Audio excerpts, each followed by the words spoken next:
আসসালামু আলাইকুম ওয়া রাহমাতুল্লাহ। প্রিয় বন্ধুরা, আজকের ভিডিওতে আমি আপনাদেরকে পবিত্র কোরআনের এমন একটি শক্তিশালী সূরা শোনাতে যাচ্ছি, যে সূরাটি আপনি যে কোনো সময় একবার শুনে নিলেই আপনার সমস্ত বিগড়ে যাওয়া কাজ ঠিক হয়ে যাবে এবং আপনার মনের সকল আশা আকাঙ্ক্ষা পূরণ হয়ে যাবে ইনশাআল্লাহ।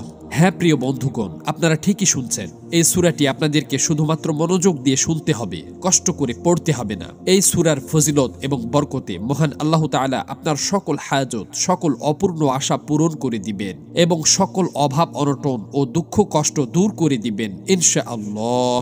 প্রিয় বন্ধুগণ, একটা কথা বলে রাখি, এই সূরাটি যদি আপনারা একবার শুনতে শুরু করে দেন তাহলে একেবারে শেষ পর্যন্ত পুরোটাই শুনবেন। কেননা এই সূরাটি শুনলে যেমন আপনাদের মনের আশা আকাঙ্ক্ষা এবং তামান্নাগুলো পূরণ হয়ে যাবে, ঠিক সেই রকমই এই সূরাটি শুনতে শুনতে যদি আপনারা চলে যান তাহলে আপনাদের যে কাজগুলো ঠিক হতে যাচ্ছিল, যে আশাগুলো পূরণ হতে যাচ্ছিল, সেগুলো আবার বিগড়ে যাবে। তাই ভিডিওটা যদি একবার প্লে করেন তাহলে শেষ পর্যন্ত শুনে তারপরেই যাবেন, কেননা এই সূরাটি অত্যন্ত পাওয়ারফুল এবং পরীক্ষিত একটি সূরা। সূরাটি শুনতে শুনতে আপনারা মনে মনে যা কিছুই চিন্তা করবেন সাথে সাথেই তা কবুল হবে ইনশাআল্লাহ।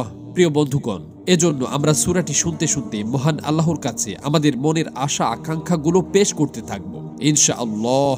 আল্লাহ তাআলা আমাদের সকল আশা আকাঙ্ক্ষা পূরণ করে দিবেন।